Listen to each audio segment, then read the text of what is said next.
Bonjour tout le monde. Aujourd'hui, nous allons commencer le troisième module qui concerne le réseau et Internet. Comme nous avons déjà vu qu'il y a 4 modules. Le premier module, ça a été sur les généralités sur les systèmes informatiques.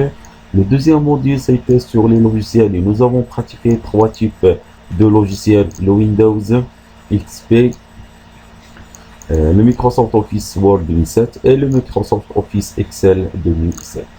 Maintenant, on va commencer le troisième module qui concerne la partie réseau et Internet. On va voir déjà qu'est-ce qu'un réseau informatique, quels sont les types de réseaux informatiques et quels sont les avantages et les inconvénients d'un réseau informatique. Dans cette partie aussi, on va voir un élément très important dans les réseaux informatiques, c'est ce qui concerne l'Internet. Une définition de l'Internet, les composants pour avoir de l'Internet, les services de l'Internet, et les avantages et les inconvénients de l'Internet. Dans le premier chapitre, on va commencer le premier cours qui sera le réseau informatique. Pour donner une définition d'un réseau informatique, il faut savoir tout d'abord qu'est-ce que ça veut dire un réseau. Avant de commencer, regardons les deux images. La première image, c'est le réseau routier. C'est un ensemble de routes qui sont reliés entre eux pour faire circuler les véhicules, à savoir les voitures et les camions. Et dans la deuxième image, on peut par exemple dire que le chemin de fer, c'est un ensemble de chemins qui sont reliés entre eux pour circuler les trains.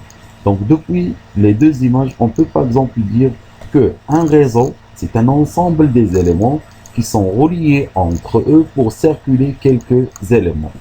C'est-à-dire qu'un réseau informatique, c'est un ensemble des ordinateurs, des équipements réseau qui sont reliés entre eux par des câbles pour circuler les informations.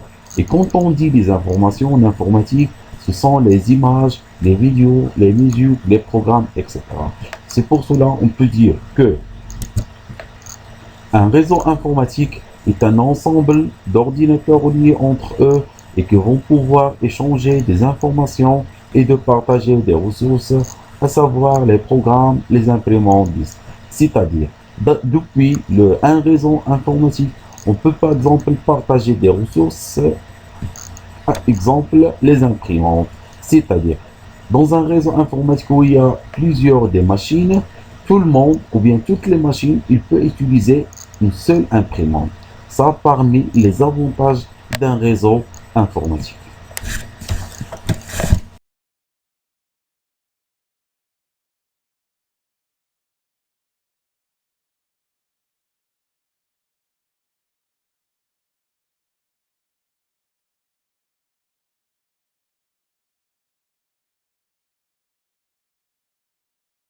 Bonjour tout le monde.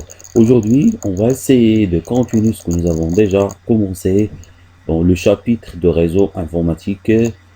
Dans la séance précédente, nous avons essayé de voir la définition des réseaux informatiques et nous avons dit qu'un réseau informatique est un ensemble des équipements d'ordinateurs qui sont reliés entre eux et qui vont pouvoir échanger des informations et de partager les ressources, à savoir les programmes et les disques. Aujourd'hui, on va essayer de voir les typologies des réseaux informatiques, c'est-à-dire quels sont les types d'un réseau informatique. Suivant la taille, c'est-à-dire le nombre d'ordinateurs, et l'étendue, c'est-à-dire la distance, on peut distinguer 3 types de réseaux. Yani, depuis la taille, c'est-à-dire combien d'ordinateurs nous avons de réseau, et l'étendue, la distance de ce réseau, on peut distinguer 3 types de réseaux, généralement. Nous avons le réseau LAN, le réseau MAN et le réseau WAN. Et on peut y avoir plusieurs types de réseaux. Mais généralement, on peut dire que nous avons 3 réseaux. Le premier réseau, c'est ce qu'on appelle le réseau local ou LAN.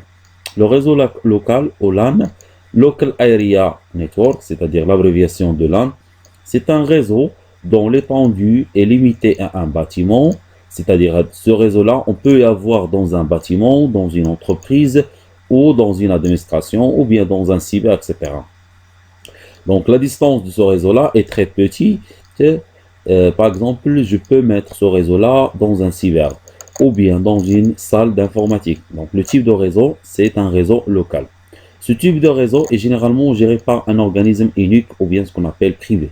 Le réseau d'A, c'est un réseau privé, c'est-à-dire les éléments, les gens qui sont à l'extérieur, ils ne peuvent pas accéder à ce réseau-là, tout simplement. Pourquoi? Parce que c'est un réseau privé. Regardez l'image, donc on peut y avoir que ça, c'est ce qu'on appelle le réseau local. Le deuxième réseau, passons maintenant le deuxième réseau, bien ce qu'on appelle le réseau métropolitain ou bien MAN. Le réseau métropolitain ou MAN, c'est-à-dire Metropolitan Area Network, il permet l'interconnecter de plusieurs LAN d'une ville. C'est-à-dire que le LAN, il permet d'interconnecter plusieurs réseaux de LAN. Regardez l'image.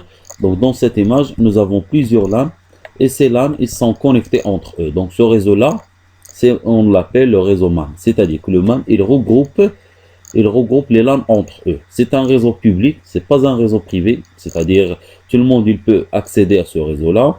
Il est caractérisé par un débit élevé. Donc le débit, c'est la vitesse de la transmission de l'information dans ce réseau-là est très élevée. Une étendue géographique régionale ou une capacité d'interconnecter des LAN entre eux. Comme j'ai déjà dit, que ce réseau, il interconnecte les LAN entre eux. Le réseau longue distance ou bien le WAN. Le réseau longue distance ou bien le WAN, Wide Area Network, il permet l'interconnecter de plusieurs MAN d'un pays ou du monde. Regardez l'image. Donc, dans l'image, nous avons le réseau WAN. Il interconnecte les MAN entre eux. C'est-à-dire que, par exemple, dans une ville, nous avons un réseau MAN. Dans une autre ville, nous avons aussi un réseau MAN. Et le réseau qui regroupe les deux réseaux, on l'appelle le réseau WAN. Même, il interconnecte les pays entre eux. Donc, ce réseau-là, il permet d'interconnecter les MAN entre eux. Donc, nous avons trois types. Le réseau LAN, MAN et WAN. Passons maintenant à la topologie des réseaux informatiques. Mais avant, qu'est-ce que ça veut dire la topologie? La topologie, elle représente la manière dont les équipements informatiques ils sont reliés entre eux par un support physique. C'est ce qu'on appelle les câbles. C'est-à-dire la topologie, elle représente la manière. Ils sont comment connectés, la façon comment ils sont connectés les ordinateurs, on l'appelle la topologie. On distingue trois types de topologie des réseaux. Premièrement, la topologie en bus, la topologie en étoile et la topologie en anneau. Commençons d'abord par qu'est-ce que ça veut dire la topologie en bus. Regardez l'image. Chaque ordinateur est relié à un même câble appelé bus. Cette organisation est facile à mettre en œuvre. Dans cette topologie-là, les ordinateurs, tous les ordinateurs, bien toutes les machines, ils sont connectés à un support physique et les ordinateurs peuvent échanger des informations depuis ces câbles-là. C'est pour cela qu'on l'appelle la topologie en bus. B. La topologie en étoile. Regardez l'image. Tous les ordinateurs ils sont reliés entre eux par un matériel appelé hub. C'est-à-dire nous avons un matériel qu'on appelle le hub ou bien switch. On va voir qu'est-ce que ça veut dire le hub et le switch. Et ces ordinateurs, bien ces machines, ils sont connectés à ce hub-là. Il s'agit d'une boîte comprenant de jonctions auxquelles on peut connecter les câbles en provenance des ordinateurs. Le hub a pour rôle d'assurer la communication entre les jonctions. Cette topologie forme ce qu'on appelle une étoile. Donc les ordinateurs, ils sont connectés à ce hub-là. Donc ça, c'est la topologie en étoile. C. La topologie en anneau. Dans une topologie en anneau, chaque ordinateur est relié à un autre de façon de former un anneau. C'est-à-dire des ordinateurs, ils forment un anneau comme un cercle et chacun aura son tour pour communiquer de l'information.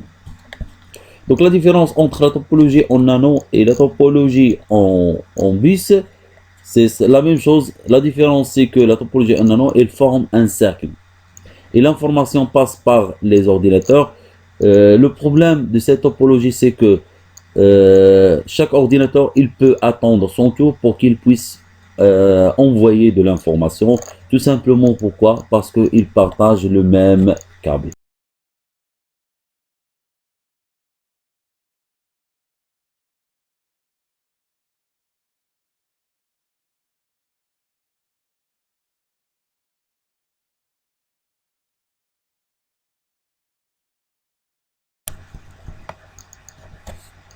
Passons maintenant les avantages des réseaux informatiques. Comme nous avons dit que le réseau informatique il a plusieurs avantages dans la définition. Premièrement, le partage des ressources. Le partage des ressources, c'est quoi? Le partage, c'est le fait qu'une ressource informatique soit accessible par plusieurs utilisateurs, que ce soit par exemple partager une imprimante, partager des espaces disques, partager des logiciels, fichiers et données. Et nous avons donné un exemple très simple. Par exemple, dans une salle informatique où il y a par exemple 20 machines, si nous n'avons pas un réseau informatique, on a besoin de 20 imprimantes. Le fait d'avoir l'avantage de partager, on va besoin d'une seule imprimante et tout le monde il peut utiliser cette imprimante. Ça, c'est parmi les avantages d'un réseau informatique. Deuxièmement, il y a la communication. La communication de plusieurs ordinateurs entre eux. Le réseau informatique vient de faciliter la communication, que ce soit à travers les courriers électroniques ou bien les connexions à distance, le fait de transférer des fichiers. Tout simplement, le réseau informatique, il facilite la communication. Troisièmement, la fiabilité des ressources. Les ressources, ils ont multiplié la duplication du fichier. Si un ordinateur tombe en panne, l'exploitation des ressources peut être suivie ailleurs par les réseaux. D'une autre manière que les ressources dans un réseau informatique, on peut avoir plusieurs ressources. Si par exemple une ressource est en panne, l'autre il va prendre la relève pour qu'on puisse utiliser les ressources. Je vous donne un exemple. Par exemple, le google.com, toujours il est disponible. C'est-à-dire quoi? C'est-à-dire qu'il y a plusieurs serveurs où il y a les informations dans google.com. Si par exemple le premier serveur il tombe en panne, le deuxième serveur il va prendre la relève. C'est pour cela qu'on peut dire qu'il y a une certaine fiabilité de flux. On peut par exemple dire que parmi les avantages d'un réseau informatique, c'est la réduction des coûts et des distances. Le réseau informatique vient de réduire les coûts. Le fait d'avoir, au lieu par exemple d'acheter 20 imprimantes, on va acheter une seule imprimante. Et aussi réduire les distances. Le réseau vient de réduire les distances, etc. Il y a plusieurs avantages d'un réseau informatique.